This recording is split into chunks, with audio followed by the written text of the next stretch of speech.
ఏ బాటైనా పర్వాలేదంట, సమయంతో సాగటమే మన సింపుల్ సిద్ధాంతం.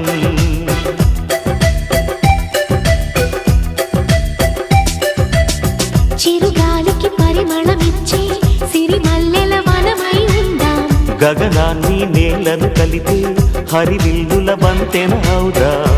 ఆనందం అంటే అర్థం మనమందా, ప్రతి పూట పాటై సాగే హుషారు సరిగమలో.